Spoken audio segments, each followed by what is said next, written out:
Amis cinophiles, bonjour et bienvenue dans cette nouvelle vidéo dans laquelle on reçoit pour la dernière fois sur cette chaîne Sylvain lors de son voyage en Thaïlande ici pour un petit bilan justement. Moi j'aime bien les bilans, j'avais fait un bilan après un an en Thaïlande aussi, j'en ai parlé aussi il n'y a pas si longtemps. Et il va nous parler aujourd'hui de ces 2 semaines qu'il a passées ici, ce qu'il a aimé, ce qu'il n'a pas aimé, ce qu'il conseille, ce qu'il ne conseille surtout pas. Et on terminera par une petite anecdote bien sympa, donc suivez jusqu'au bout.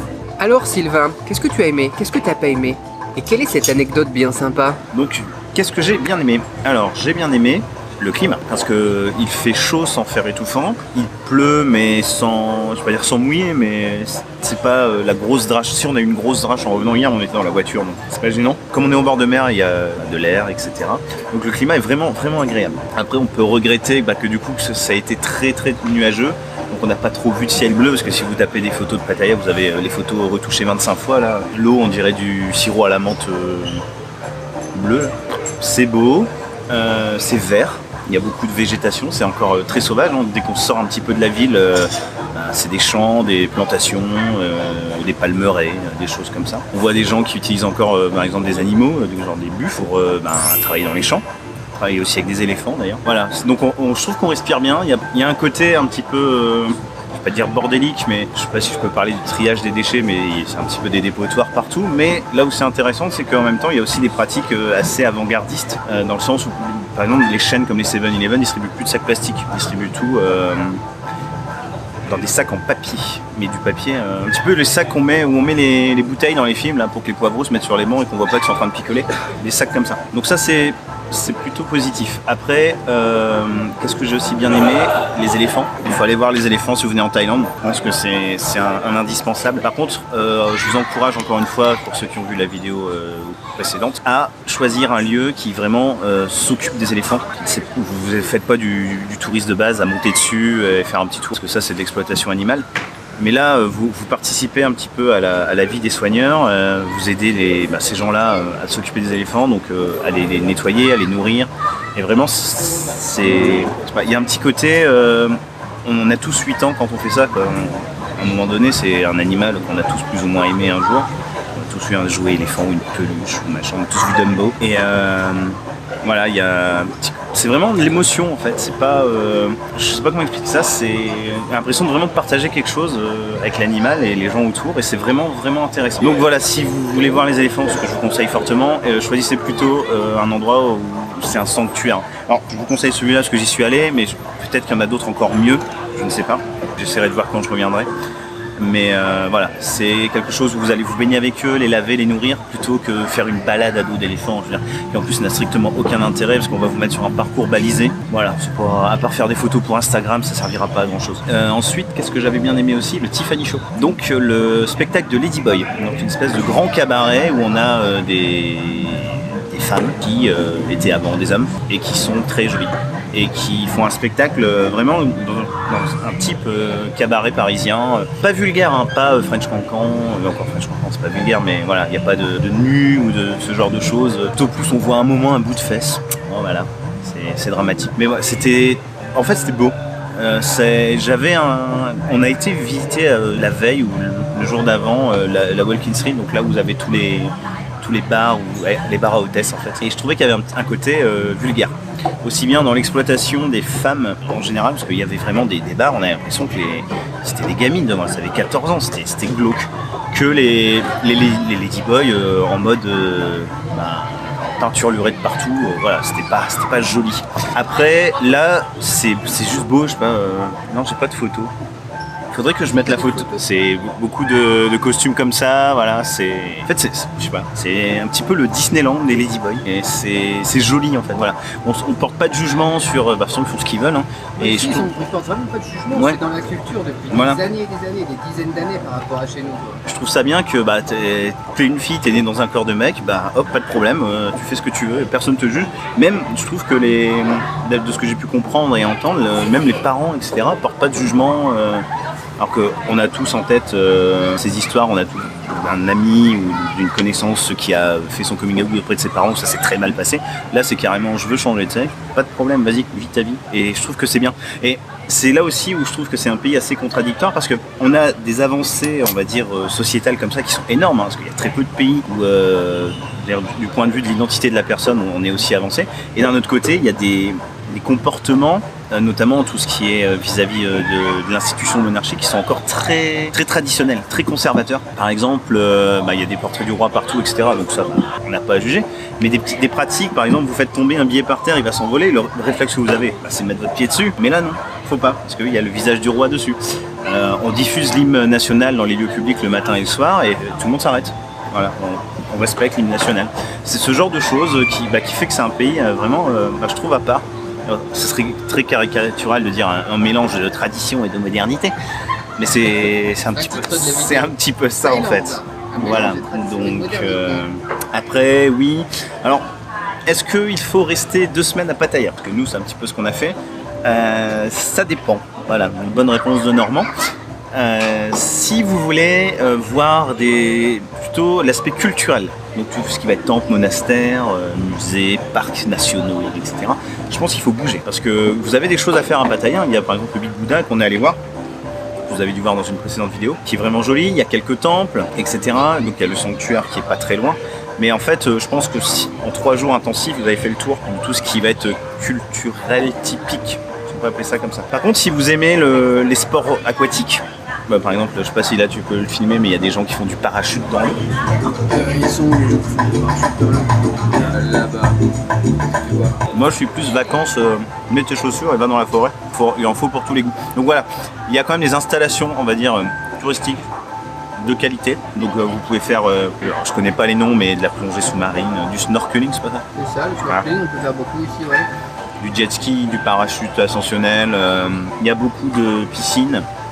Ouais. Des parcs aquatiques, voilà, il y a vraiment de quoi s'occuper si vous voulez vraiment vous diversifier et faire un petit peu de tout. Si vous êtes plus dans une optique, je viens vraiment découvrir le pays, etc., il faut bouger, clairement. Parce que c'est grand en fait, Pattaya. Là, c'est grand. Ça s'appelle pas vraiment Pattaya, comme je l'ai appelé tout à l'heure. Mais c'est. En fait, pour moi, qui ai plus l'expérience de la Chine, c'est une ville chinoise côtière. C'est pas Shanghai, mais c'est comme si on avait pris un petit peu Guiyang et qu'on l'avait mis sur la côte avec plus de trucs étrangers. Parce qu'il y a beaucoup, par exemple, d'enseignes de magasins, de restaurants qui sont en chinois. Mais même pas en thaï, en chinois. C'est écrit en tout petit, c'est obligé par la loi. Ah bon? Ouais, mais il faut le voir. Eh ben, je l'ai pas vu. Vous avez en anglais, en chinois, en russe et en thaï. Voilà.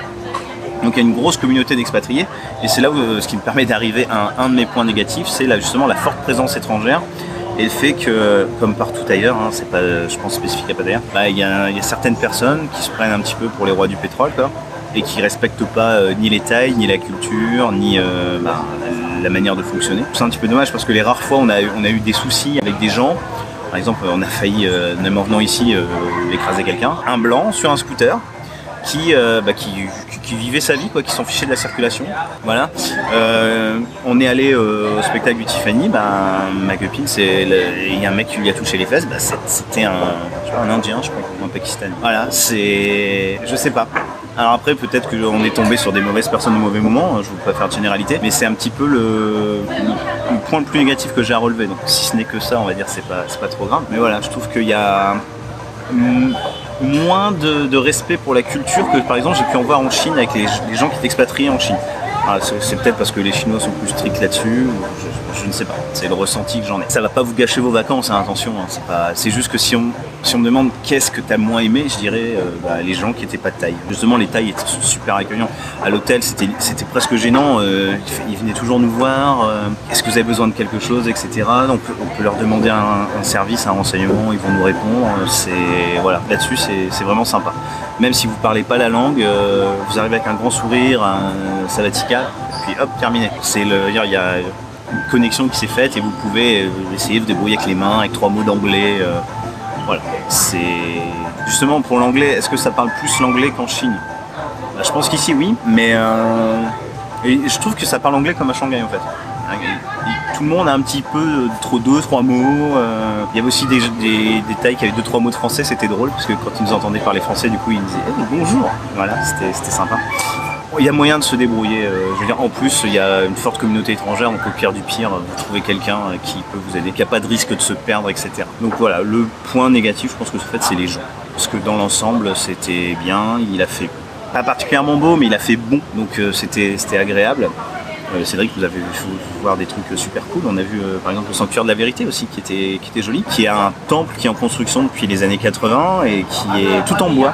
Donc t'as fait une vidéo là-dessus, je crois. Ouais, je fais une vidéo, je la mettrai. On la mettra en dessous. Voilà, il y a des choses à voir, des choses à faire. Mais si vous êtes plus pour un type de tourisme, je pense que c'est pas une ville où vous allez résider une semaine. 3 jours, je pense que c'est bien pour justement aller voir le Sanctuaire de la Vérité, le Bouddha, peut-être, je sais pas, faire un parc aquatique. Nous, on en a fait un sympa. Aller faire un tour sur la plage. Mais c'est une ville, je pense, étape dans un parcours touristique classique. Sauf si vous êtes en visite chez un ami ou une connaissance, là où il y a vraiment de quoi s'occuper aussi. Donc, dans l'ensemble, c'est un bilan plutôt positif, même très positif. Après, je reste un fan de la Chine, donc pour moi, la meilleure ville où je suis allé en vacances, c'est Guiyang, hein, parce qu'il y a 500 étrangers. Mais voilà, je conseille, si vous avez l'occasion de venir, c'est une chouette destination, c'est des paysans, c'est pas cher. Les prix sont inférieurs à ceux de la Chine, donc c'est vraiment pas cher. Après, c'est partout pareil, si vous voulez quelque chose de qualitatif à l'extrême ou d'occidental, par exemple de ce qu'on vient de manger, là, vous allez payer, mais même pour là, j'ai payé 26-27 €, alors que ça m'aurait coûté 50 en France. Donc voilà, il y a moyen de se faire plaisir tout en restant raisonnable, donc c'est vraiment une destination sympa. Si vous prenez vos billets d'avion bien en avance, vous arrivez à Bangkok, et après vous pouvez partir vers le nord, à Chiang Mai, puis revenir sur Pattaya ou aller à Phuket. Voilà. Il y a moyen de faire beaucoup de choses, et je pense qu'il y a aussi moyen de voir beaucoup de choses différentes. Donc pour être dépaysé, c'est une destination que je recommande. Donc voilà, sur ce, je vais finir mon gâteau au chocolat qui n'est pas taille mais qui est très bon. Voilà, et je vous dis à plus tard. Mais l'anecdote, les gens ils attendent là, ils t'ont écouté blablater là, pendant 10 minutes et puis non ils se disent ah, on s'est fait avant, on s'est fait arnaquer là, on a regardé jusqu'à la fin là. Mais l'anecdote, Attends, mais Cédric, tu sais, en mode rien du tout, tu fais genre. j'ai vu des fourmis. Mais disons qu'on avait une anecdote à raconter. Nous sommes dans un pays tropical. C'est-à-dire que normalement il y a une forte présence d'insectes de nuisibles, dont les moustiques. Et la première chose que Cédric m'a dit en arrivant, c'est tu devrais acheter un super produit miracle que j'ai sur moi, toujours. Ça, c'est de l'anti-moustique. Vous me direz, mais Sylvain, de l'anti-moustique, j'en mets aussi en France, mais puis je me fais quand même piquer des fois. Et bien, sachez qu'on est resté 2 semaines ici et j'ai été piqué une seule fois et c'est la seule fois où j'en ai pas mis. Donc voilà, et donc alors après une piqûre de moustique, petit conseil, petite touche de baume du tigre, hop, vous appliquez pendant 2 minutes et en 2 heures votre bouton de moustique est brûlé. Donc voilà. Donc si vous venez en Thaïlande, achetez cette marque là qui est très bien. Vous avez différents parfums. Là c'est un parfum inodore, mais celui que j'aime bien c'est citronnelle. Voilà, qui donne une petite touche de fraîcheur. Donc l'anti-moustique très importante, cette marque là, ça coûte 65 bahts en moyenne, donc c'est pas grand chose. Et je pense que ça peut vous sauver la vie parce qu'on est allé dans des endroits très humides et pas d'insectes, etc. Donc voilà. L'anti-moustique, indispensable. Et sauver la vie, vraiment sauver la vie, parce que les piqûres de moustiques, c'est pas juste un problème de ça pique, ça gratte. Ici, on a la dengue, notamment la dengue. Le chikungunya. Et donc la dengue, moi j'ai un ami qui en est mort récemment encore, tu vois, donc c'est un problème. Surtout qu'il y a pas mal de gens qui disent aussi je me fais jamais piquer ou n'importe quoi, alors qu'en fait ils se font quand même piquer mais ils le sentent pas parce qu'ils sont plus allergiques, tu vois. Et du coup ils se font piquer, ils ont plus de réaction allergique mais ils sont quand même piqués. Et du coup ils chopent aussi des saloperies, quoi, les maladies. Donc voilà, il n'y a pas de vaccins spécifiques qui sont recommandés pour aller à Bangkok, Pattaya, etc. Mais par contre mettez de l'anti-moustique. Et celui qui vous a montré ici, justement, il fonctionne très très bien, notamment ici. Nous on est venu avec des trucs français, insectes écran, des trucs de pharmacie française tout simplement. Et on se faisait quand même piquer, puis on est passé sur ça qui en plus est moins cher et on se fait jamais piquer, quoi. T'en remets une fois tous les 8 heures et c'est bon, quoi. Une fois le matin, une fois le midi et puis t'es bon, t'es protégé. Donc c'est vraiment un très bon conseil. Méfiez-vous des moustiques, méfiez-vous du soleil aussi. Bon là t'as eu de la chance, il a plu tout le temps quand t'étais là. Le jour où il arrive il commence à pleuvoir. Mais sinon le soleil est assez violent ici aussi et les cancers de la peau c'est pas recommandé, donc voilà, faites attention au soleil. Donc il y a des gens qui sont pas pour la crème solaire parce que c'est aussi un produit chimique qu'on se rajoute, mais du coup limitez votre exposition au soleil. On voit beaucoup de Thaïs qui sont couverts, qui ont des cagoules, qui ont des vêtements à manches longues et des pantalons. C'est une option aussi, protégez-vous tout simplement du soleil et des moustiques. Il fallait retenir une seule chose, la nourriture. Ouais, clairement, la nourriture, parce que j'ai retrouvé les saveurs chinoises avec des tonalités épicées différentes, donc le piment est pas le même par exemple. Donc voilà, c'est vraiment bien. Le pad thai, excellent le pad thai. Le meilleur qu'on ait mangé, je pense que c'est au Condom et je sais plus quoi restaurant. Cabbage and Condom, ouais, Cabbage and Condom. Parce qu'en fait c'est un pad thai qui était dans une une crêpe, une omelette très fine, et c'était délicieux. Voilà, donc le pad thai, c'est des nouilles, du soja et des crevettes avec de la coriandre, ce genre de choses, mais c'est succulent. Et si vous l'achetez dans un buis dans la rue, etc., ça coûte 50-60 bahts. Voilà, il n'y a pas de souci. Alors, on a mangé dans des restaurants de rue, on n'est pas mort, on n'a même pas été malade, sans prendre de précautions particulières. Donc voilà, vous pouvez y aller, même si de prime abord vous allez vous dire oh là les normes d'hygiène, non, peut-être qu'on a eu de la chance, mais en tout cas on n'est pas décédé, en tout cas au moment où on tourne cette vidéo. Donc voilà, c'est la nourriture, c'était le petit plus vraiment qui fait que c'est un très bon voyage. Ok, super, bah vous aussi, si vous avez déjà voyagé ici, dites-nous ce que vous en pensez ici, notamment de Pattaya et de la Thaïlande en général, dans les commentaires. Si vous n'êtes pas encore venu et qu'il y a des questions que vous vous posez encore, bah laissez-les aussi dans les commentaires, on se fera un plaisir d'y répondre avec notre expérience de touristes et de expatriés. N'oubliez pas de vous abonner à la chaîne si ce n'est pas encore fait, n'oubliez pas de vous abonner à la chaîne si ce n'est pas encore fait, et je vous dis à très vite pour une autre vidéo. Bye bye. Ciao. On va chercher un livre maintenant. J'ai trouvé le 8.